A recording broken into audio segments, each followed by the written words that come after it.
Good evening, everyone. I just want to set my deck up.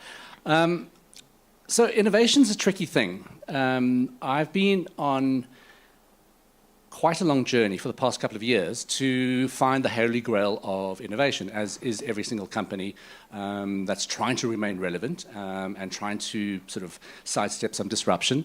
But there's a problem with how people are going about it, and that's what I'm going to try and unpack really, really quickly.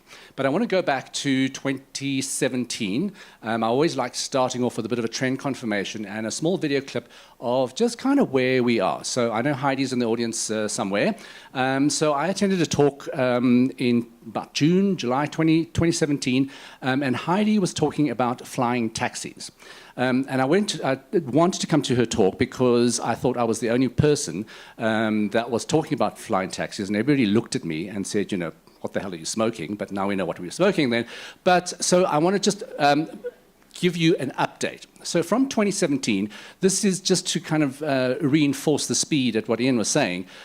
So from this, what was a, let's see where we're going with this, to 2018 or 2019 now.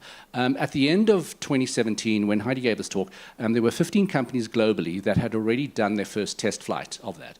Airbus is working on not one but three versions of a flying taxi or passenger drone, VTOL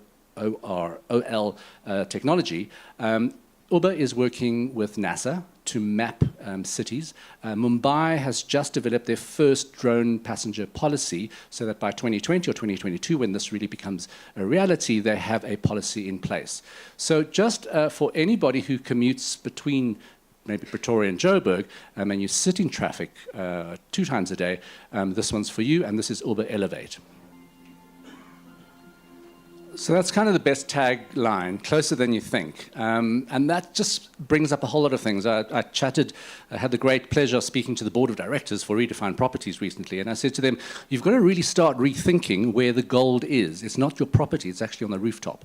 And we've also tracked one developer in Miami who has started developing airport hubs on the rooftops, because that is going to be the next transportation hub that you're going to go. So while we're talking about drone taxis already, people are saying, but we haven't even gotten through to any kind of driverless cars. Well, that's reality is here. So in this year, the first one in Phoenix, Arizona, started their first driverless shuttle service in December. And this one's Helsinki. Very nice collaboration with Muji. If anybody knows the company Muji designed these shuttles. And this is going to be going through in Helsinki in about March. And the point is, these are not just sort of on open roads. These are just passenger shuttles that will shuttle you back and forth. So it's here. It's not some kind of dreamed reality. So my point is, if I take that to a business aspect, all the corporates that I talk to is I say to them, we are literally about to get into a driverless car, but you are using a stick shift manual to try and operate your business. It's not going to work. The technology is different, the operating systems are different, and that is my point. And that's where I want to really concentrate, is what is the failure of innovation are operating systems. So I've been on this little quest. So about 3 years ago, I toured about the top 50 performing companies in New York to find out why they were at the top of their games. I came back with a 180-degree, completely opposite idea of what it takes to be innovative, and it was an operating system. In December, I just attended a masterclass in how to scale innovation. So these are all big corporates trying to get their heads around innovation and what to do with them. And one of the speakers there was, if you don't know him, Google him, John C.D. Brown. He's kind of the godfather of innovation and tech. This was at the Xerox head offices in Palo Alto. And he was talking about the shift from a digital age to a networking age. And he said, we all understand disruption, but I like this. He said, what we are now doing is we are kayaking in white water. So if you are a business owner, that is what you need to do. You need to kayak through whitewater rapids. You need to understand what are the objects you can see, what are the undercurrents you can't see, and you've got to navigate through those very, very quickly. I just thought it was a really nice way of doing that. And to Ian's point, you're starting to see all of these companies that die really quickly, but there are some good stories. But I'm quite obsessed with pivoting, and what happens in this white kayaking world is how to take your business from one step to the next step. And you've got to keep pivoting all the time, because if that lifespan of that the success of your company is going to be a decade, maybe two, and then you've got to reinvent, then that is a reality. So the one, I call it the Phoenix Rising pivot. So this is when a company goes completely dead. This is Fujifilm. So Fujifilm, nobody uses film anymore. So what do you do with an entire company? They discovered there's an antioxidant that was on the surface of the film called, I need to get this right, astaxanthin. So astaxanthin, they discovered, was not only good for film, but actually also good for skin. So Astalift was born, a little bit of, well, quite a lot of research and development. But basically, so Fuji reinvented themselves as a beauty product company, and that is one of the biggest bestsellers in Asia. But it's not only old companies that need to die because of disruption, but also startups need to start pivoting. So here are three very familiar ones that we know. So just from left to right, so Bourbon is now what we know as Instagram. What they started off with Bourbon was a very complex location, check-in, get rewards, all of that stuff. And they just said, you know, this is really complicated. Let's just do pictures and likes and a bit of comments. And then it kind of took off. So Instagram morphed from Bourbon. Odeo is what we now know as Twitter.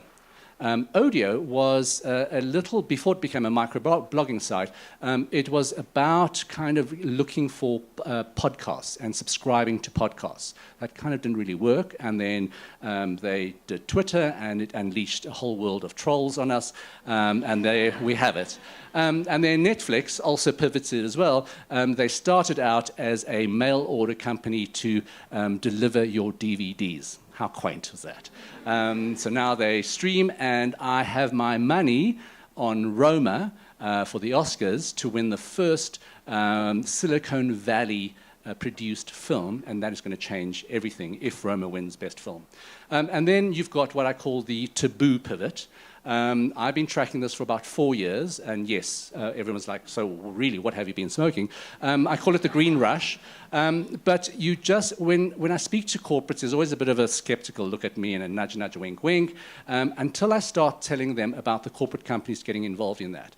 So if you track the American system, it's legal in about 9 states at the moment, 9 or 10, but on a federal level, it is illegal. So no purchase of any medicinal or recreational weed can be done with a credit card because it's illegal. So it's a cash-based business, which means that all of those merchants are sitting ducks because they have hundreds of thousands of dollars in small denominations on their property.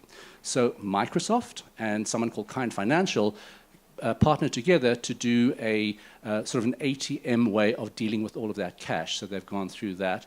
And then my favorite, because we speak to a lot of insurance companies, and I said, do you have the guts to do what this company called Statewide Insurance does? They have created the first insurance policy to guarantee that if you are a medicinal weed grower, if your crop fails, they will give you insurance and pay you out for crop failure with that. That is foresight, and that is kind of what we need to do. So in this kayaking world, we're understanding that we need very hybrid skills to do that.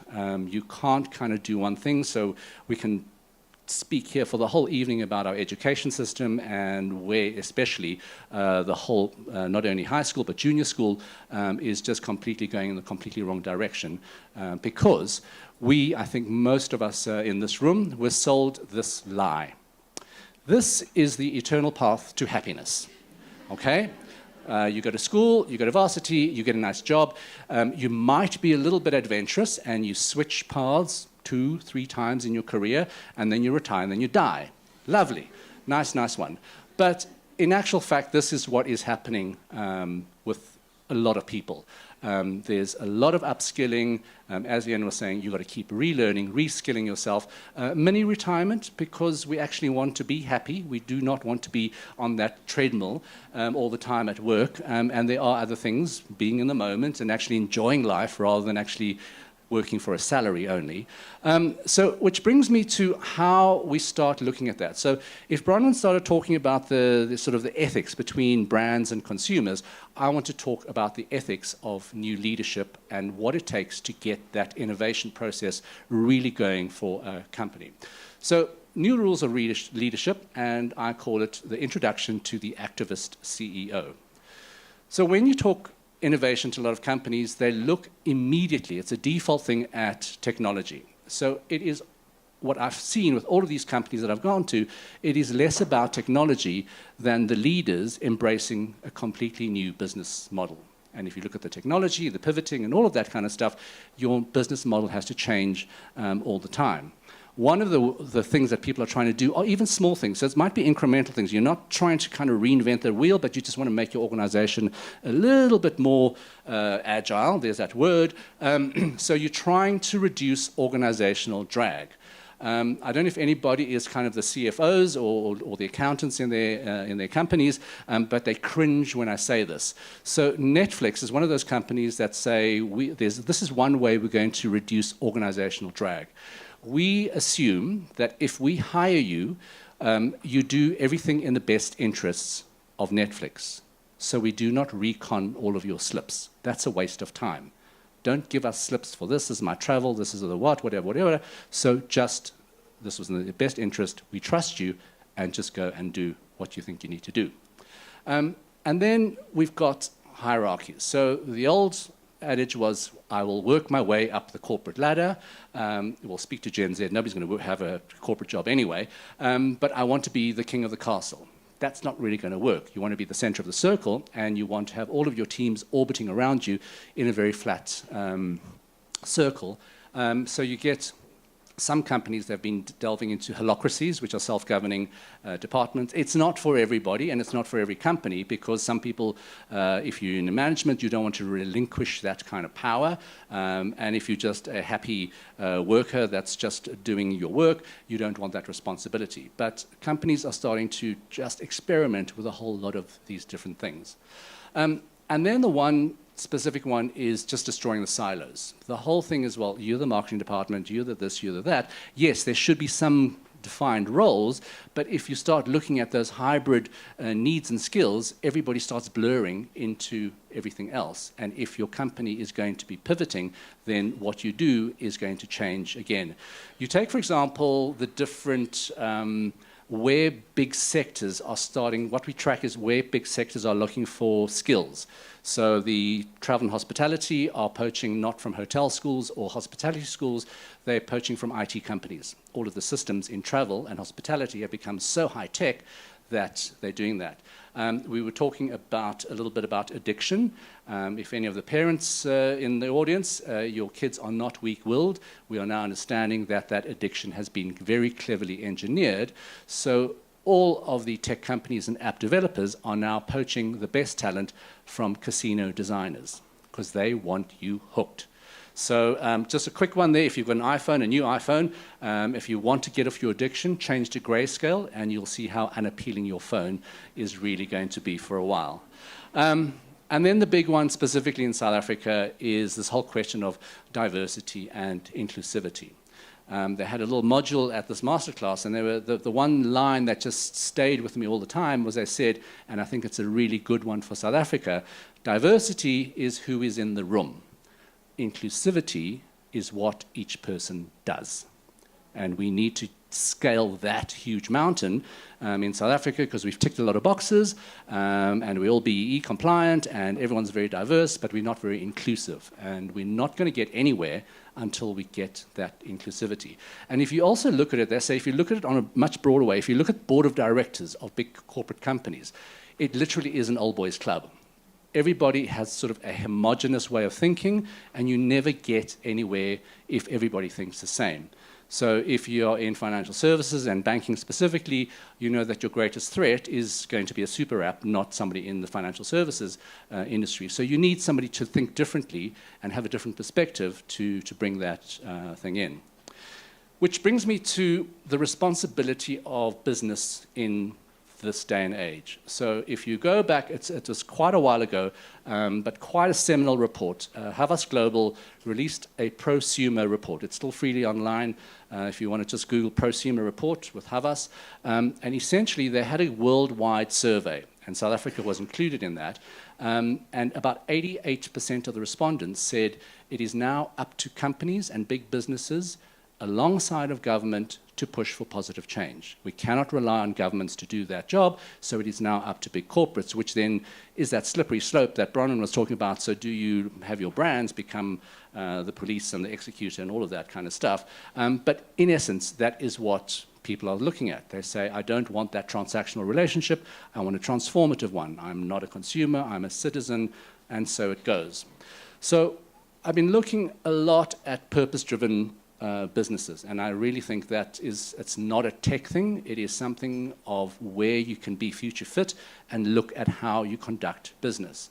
So the interesting thing is they've changed the kind of focus from CSR, so your corporate social responsibility, to something called ESG, so environmental and social governance. So there's already that shift. And I was really happy to find out that there is now a thing, so instead of a BE listing, you've got a B Corporation listing. So it's a company called B Labs. They started this in 2007, and you can ask for a certification for a B Corporation listing. So what it is they test you, and they say it's an impact assessment report, and that looks at your company's impact on its workers, its customers, its community, as well as the environment. So there are about 2,600 companies that have joined for B Corporation listing. The sort of obvious ones are companies like Patagonia, but the interesting ones are a Unilever-owned company called Seventh Generation. They sell eco-friendly household products, and Danone USA. So these are really big companies that are starting to say, I think we need to go on a different path. And Elizabeth Warren, who's just thrown her hat in as a presidential candidate, has also proposed what they call the Accountable Capitalism Act. So the Accountable Capitalism Act, for any company with revenues over $1 billion, must consider interests of their employees, customers, and communities alongside the shareholder. This is a revelation that you've actually got to consider something other than your shareholders. There's a New York Times Magazine cartoon which I love. Just look for it. There's sort of one guy, they're all in rags, very dystopian. They're sitting around a campfire in a cave, and the guy says to him, I know we destroyed the world, but for one brief, beautiful moment, we kept our shareholders happy. So on happiness, just to end, at the end of last year, Flux looked at wellness, but wellness from a corporate responsibility point of view. So a lot of people who came to that trend briefing were a little put out because we said to them, you give a free fruit bowl and Pilates classes, that's not going to do it anymore. And they said, but we do. We've just done that. We've give yoga classes, and you got free fruit bowls. And we said, no. It's got to go much deeper than that. And it is a corporate responsibility. So hence the activist CEO. So yes, physical well-being was the traditional looking at well-being and what you do.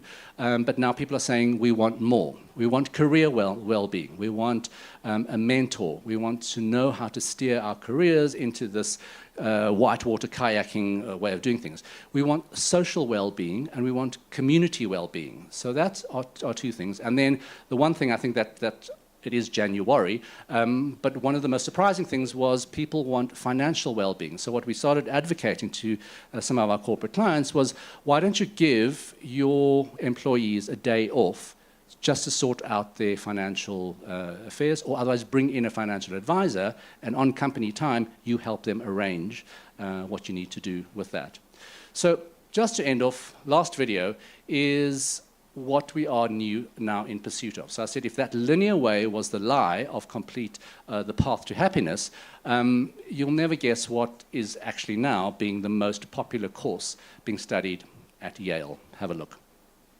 So a parting thought is, if you are working your way to be that activist CEO, but even if you are in that management position and you're starting to manage a lot of people in your company that's pivoting all the time, this is one last slide from our wellness report, which I will just let it sink in very, very slowly.